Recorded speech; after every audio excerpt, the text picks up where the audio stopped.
Hi, my little babies. Welcome back to another episode of What the Smut Book Review. Hi, my name is Candace. Thank you for joining me for another episode. I really appreciate it. In today's video, we're starting a new series. Again? Another one? Yeah, another one. I'm sorry. I'm sorry to do this to you, but I'm doing it again. Sorry, not sorry. Anyway, in today's video, we are going to be reviewing this book. This is Hooked by Emily McIntire. This is the first book in her Never After series. All of the books in this series are loose retellings, and I say loose retellings of like fairy tales. So obviously, as you can tell by the title, this is a fairy tale retelling for Peter Pan. Except in all of her books, the villain gets the girl. Or guy, because I've heard that in one of them, I think it's maybe Wretched, which is the third book in the series, that the villain is the woman. And she gets the good guy. I love it. I love it. Okay, so now, this book and all the books in this series are free to read with KU. If you want to own this book for your Kindle, it's $4.99. If you want this trade paperback that I'm holding in my hand, lovely, right? Beautiful. You can currently get it for $13.49. In the realm of trade paperbacks, that's a fucking bargain. Okay. This book is also available in audio. The audio is narrated by Felicity Monroe, who I don't know if I've ever heard her voice before. If I have, I didn't put it with a name. And Rupert Hawthorne. Lord Jesus. Lord have mercy, Jesus. Listen, his voice, he has a British accent. His voice was so hot. Ridiculously hot. Okay? Yes, I have a thing for accents. I think most girls do. But I was not expecting that. And I was into it. Okay? So I would highly recommend the audio for this book. I would highly recommend. Did I get close enough to the camera? Was I creepy enough? Okay, good. You got my point? Okay, good. So, in this book, the male protagonist is Hook, and he's going after Wendy. So, there are a lot of references to the original fairy tale in this book, although they have been twisted into completely different things.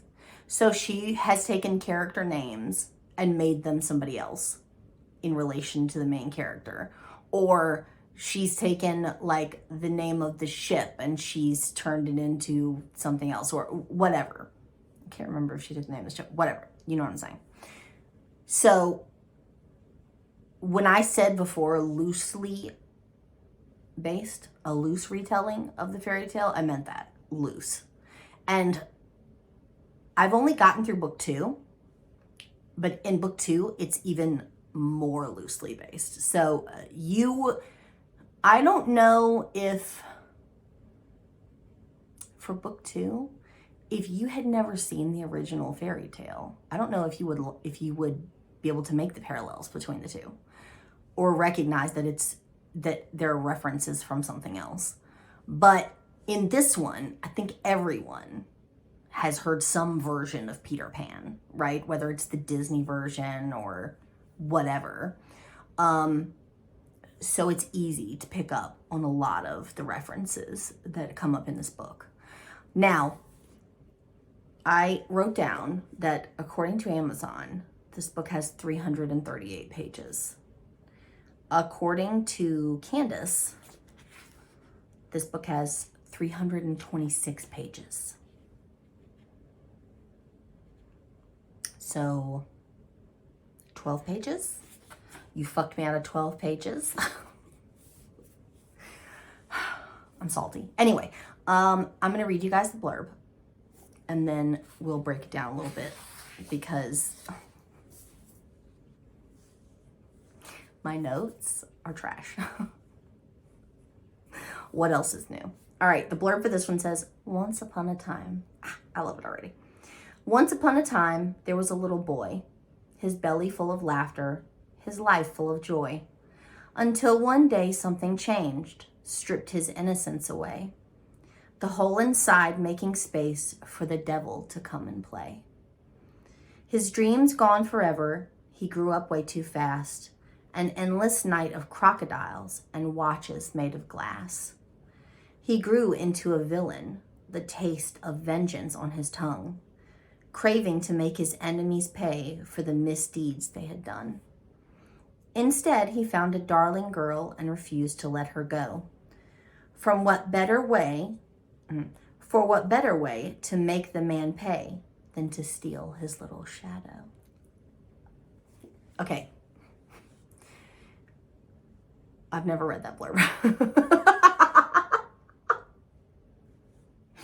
If you guys know anything about me, you know that 95% of books I go in completely blind. I see like books recommended to me on Bookstagram or wherever, and if it's recommended enough or it comes from a trusted source, then I just read it. I don't read the blurb. I don't read reviews. I don't even ask what it's about for the most part. Now, I knew that this book was a Peter Pan retelling. It doesn't take a fucking rocket scientist to figure it out.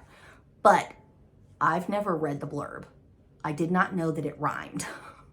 I did not know it was like a little lullaby on the back cover. I'm obsessed. I'm obsessed with that. Okay, now, for the individual characteristics for the two main characters, which, by the way, are Wendy, and for the majority of the book, to her, he is James. To everyone else, he goes by the moniker of Hook, because he's a villain. And his street cred, he got to have a street name, right? His street name is Hook. Okay. For Hook, I wrote criminal. Sexually assaulted by uncle. Murdered him at 18. Calls her darling. Only friend, Rufus. He calls him Rue. But for Wendy, I wrote daughter of Peter Michaels. And then in parentheses, I wrote owns airline. Absentee father. Brother John, younger brother. Virgin. That's all you need to know about the characters, okay? Now, let's read my notes, shall we? I apologize in advance. Anyway, oh, also, I got a new reading journal. Ooh, look at my ring light, just like, I got a new reading journal. It's hardcover. It's hardcover. I'm in love with this journal. You know why? Because when I listen to audiobooks, I'm either at my computer or in my car. When I'm in my car, I take my reading journal everywhere I go. My previous reading journal was paperback, and in my purse, it got beat up. It got beat up to shit. This one is hardcover, and no matter how many times I've thrown it in my bag, it's pristine. Okay.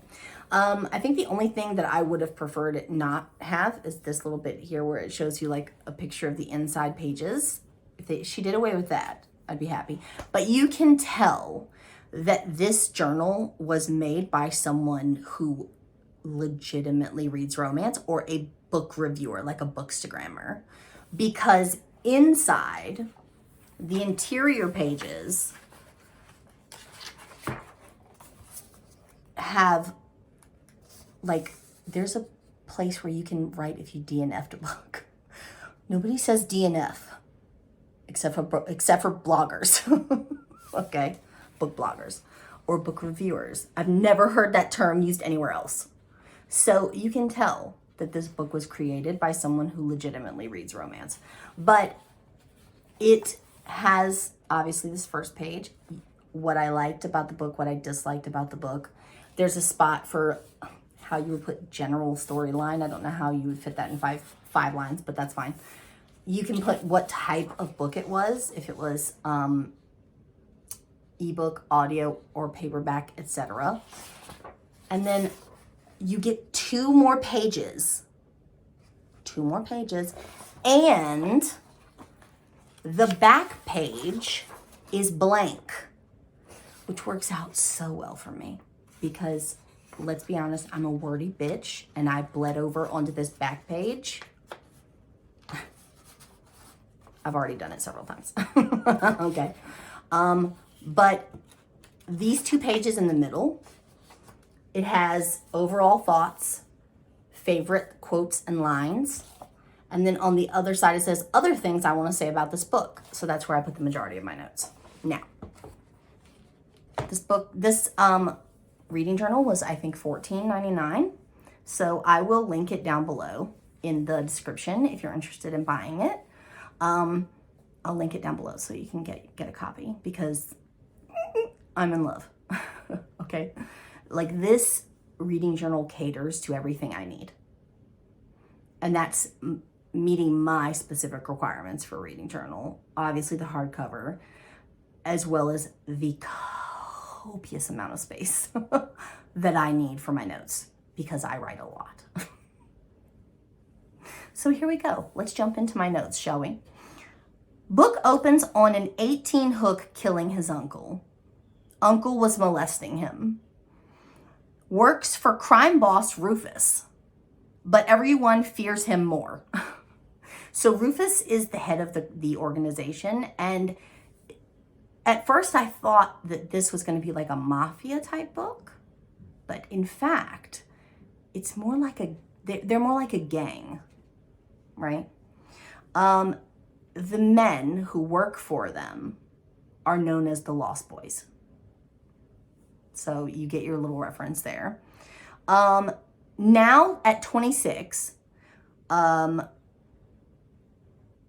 Hook is 26 in present day. Wendy is daughter of airline mogul that Hook has vendetta against. She goes out to bar with two friends. Hook lets them in even though they have fake IDs. Pretends not to know who she is. Seeks her out at work. Murders customer who disrespected her.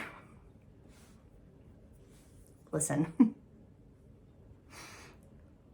if I wasn't already attracted to him, that would have done it. Because this guy yelled at her in the coffee shop where she worked. And he literally kidnapped him later and then blew his kneecaps out.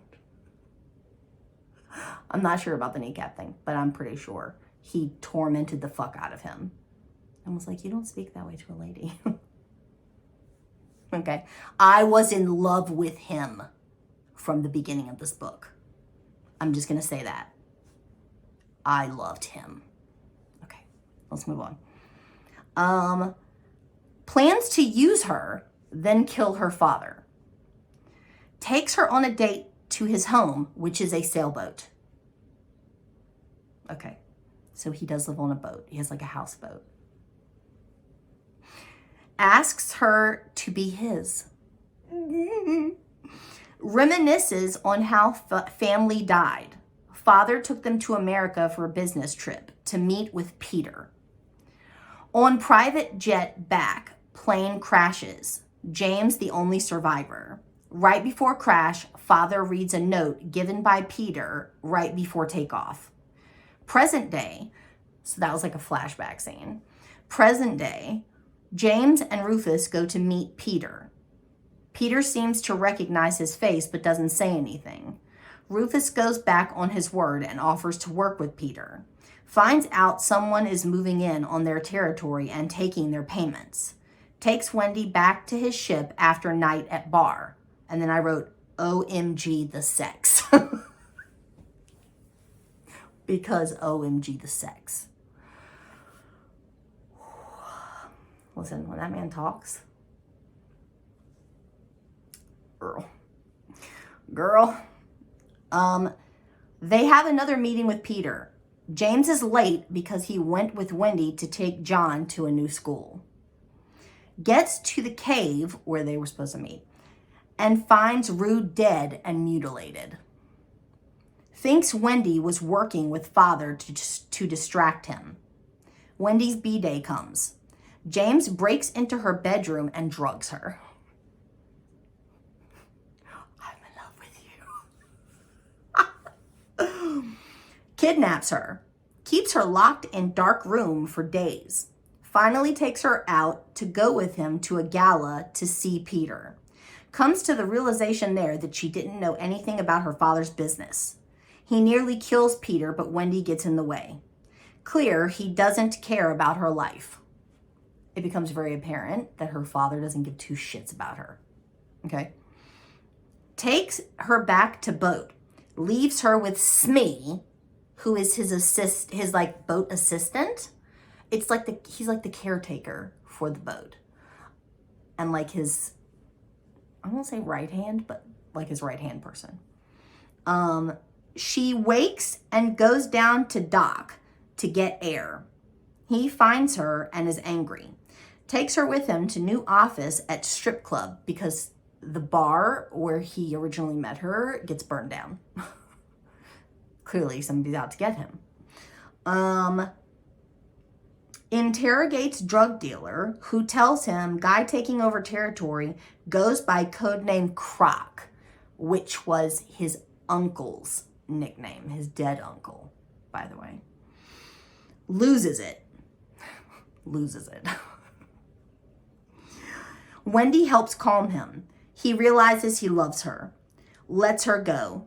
Sends twins out to search for their men, for any men who have Croc or clock tattoos, because apparently that's the way you recognize the men who are now working for this Croc guy, is they have like a tattoo of a pocket watch on them. Okay, let's see. Turn the page now. They bring back 3 men. After torture, they reveal that it's a woman recruiting for Croc, and it's Moira. It's a woman that was working in his bar. Wendy calls John, who says Dad is coming to pick him up to tell her to come home. She agrees to meet at house. Okay. It was at this moment where I was like, you're a dumb bitch. Your father's made it very clear that he doesn't give a shit about you. You're going to the house to meet with your brother without any kind of protection. I had one of those moments where I wanted to knock her out. Moving on. Okay. It gets there and is met by Tina, her father's girlfriend. She knocks Wendy out. Meanwhile, Moira shows up at Hook's club. Says Wendy has been taken and won't tell him where if he hurts her. Doesn't need her because he can track Wendy via the GPS in a necklace. Okay, when they went to the gala where they met with her father, he put a diamond necklace on her. I can't remember if it was diamonds. I think it was. Anyway, he put a necklace on her. It has a GPS tracker in it. And he tells her, don't take this necklace off. She doesn't know there's a tracker there. She thinks that he wants her to wear it for sentimental reasons. So she doesn't take it off. But nobody knows that there's a tracker in there but him. She's at the cave. Rushes there, is met by Peter and Smee, who turned out to be a traitorous rat. He's Croc's son. In all caps, I wrote, he's Croc's son. So Croc apparently fathered a bastard child, and Smee watched Hook murder his dad from like the shadows and vowed revenge on Hook. So he's been secretly plotting Hook's downfall this entire time he's been working for him. Saw Hook kill his father and has been biding his time waiting to kill him. Smee says he's going to kill Wendy. Peter kills him instead. so I guess he did give at least one shit. Is about to kill James, however. He tells her he loves her. She breaks loose, shoots Tina, points gun at father. He tells her how John is the bastard son of James's father and her mother. Essentially, her mother cheated on Peter and had sex with Hook's father. Got pregnant. She tried to pass the child off as Peter's, and that's why, the real reason why Peter betrayed his business partner, aka James's father, and sabotaged their plane. Okay. That's why he killed them. Also admits to killing her mother. Wendy shoots him to save James. It's all covered up. That's what I wrote. They have a for show only memorial service for her father. Epilogue, 2 years later. Wendy and James married with one child and another on the way. John living with them on the yacht. Okay, the end. So, how much did I love this book? 10 out of 10. I loved him. I think I went into this book with high expectations because this series is ridiculously hyped. I got into it. I heard his voice. Would I have been as attached to the character and subsequently so into the book if I was reading it on my own? I don't know. But the narrator made this book for me. Oh my God. I loved him so much. And Hook as a character, or as she knows him as James, and she's the only one who's ever made him feel like James. Everyone else makes him feel like Hook, like a criminal, like a bad guy, a villain. She sees the real him. To her, he's James. James as a character, the way he was written, oh my God. There was one scene where they're getting ready to have sex. The sex that I aforementioned said, OMG, the sex. That sex. He has a near breakdown where there's one particular line where she basically looks at him and says, give it to me. Not the sex, but you can tell she's saying, give yourself to me.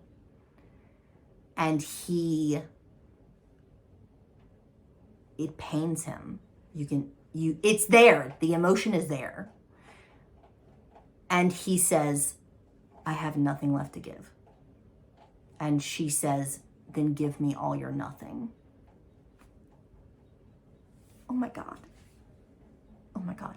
When I read that part, I was like, oh my God, that is one of the most quotable things I've ever heard in my life. Anyway, would I recommend this book to other people? Yes. I can't say whether I would recommend the series overall to other people because I have not read all of the books in the series. But would I recommend this book? Yes. I loved this book. I am so happy I own it.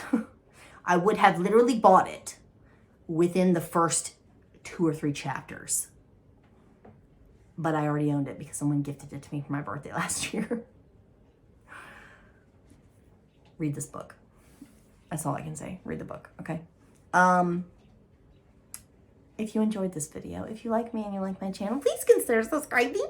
I would really appreciate it. If you would like, you can follow me on social media. I am very active on Instagram. I will link them all in the description box below, and I'll put a little banner here on the screen for you guys to see. If you're interested in checking out some of my bookish merch, I will link my Teespring shop in the description box below, and I will put a little link here on the screen for you guys to see. And yeah, I think that's it. Thank you so much for joining me for another episode. I'm sorry I rambled for half an hour. I'm getting better. I used to ramble for an hour and a half.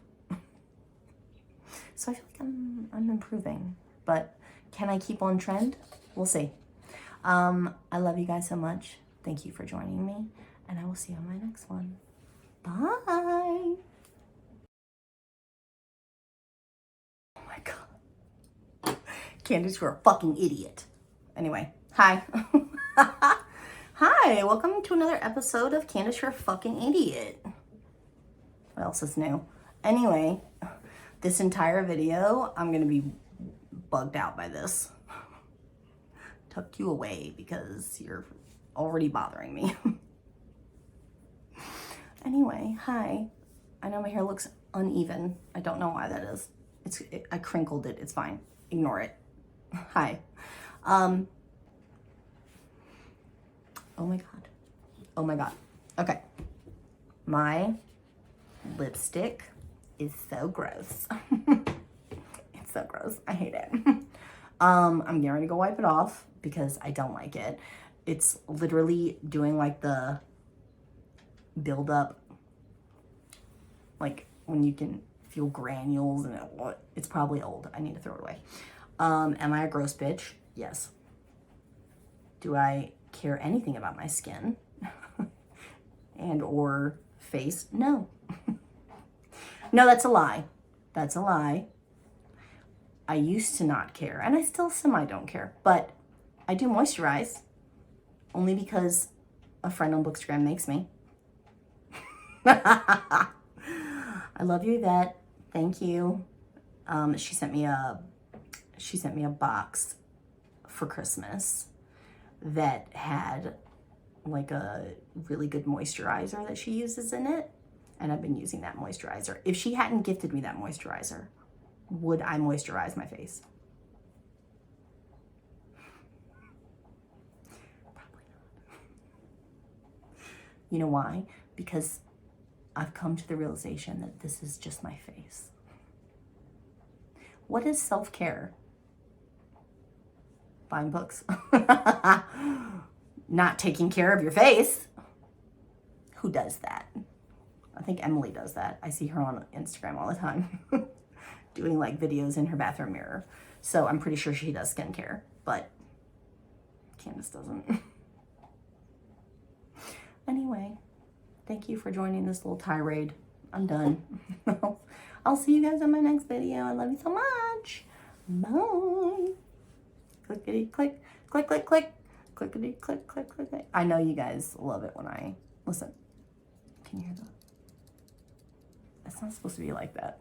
There's something broken in here. I'm still using it though. It's fine.